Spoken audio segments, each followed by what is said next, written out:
Yung makaila mother. Ayan. So, bahala na sila dyan. Hindi nga lang mabuksan. So, tinip namin kasi nga ay napakahirap sa ilagay sa motor. So, ayan, napakaraming tape po niyan. Na mga pasalubong. Ano yan? Ano? Ano yan? Ayan, medyo naparami po ng tape. So, hindi siya mabuksan. So, siya po kasi naglagay niyan. Ayan, yung mga pasalubong ko sa kanila. Ayan, jaran. So, para mapalitan yung timba. May timba kayo dyan, ipalitan nyo yung timba. So, ayan, gusto ko mapalitan yung timba. Yan yung ano ni nanay. So, para mabago. Kasi nga, ay iba na yung kulay. Putim na siya, hindi na yung puti. So, para mapalitan. Ayan, so, ito na po yung mga pasalubong ko sa kanila. Ayan, kay mother. Ano ba yan?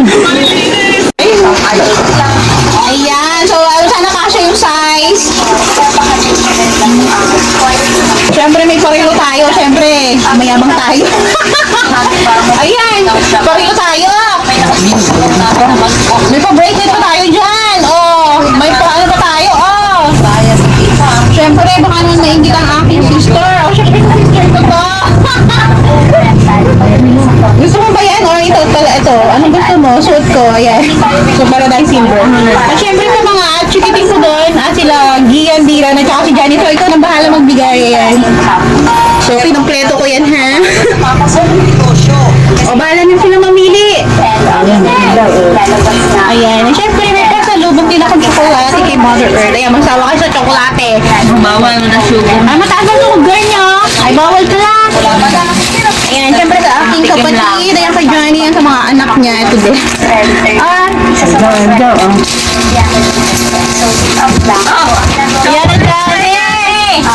Ito kay Aliani, ito lahat. Ang dami-dami. Ayan, meron niyang pwedeng pag-aralan. Tapos mga damit.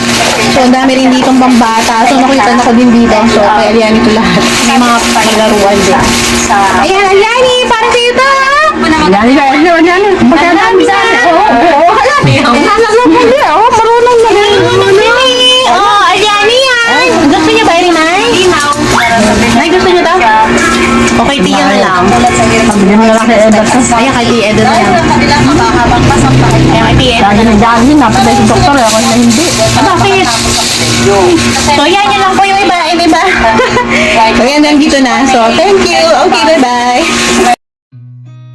I've seen a lot of change, been through a lot of pain. Some things are not the same as they were a year ago.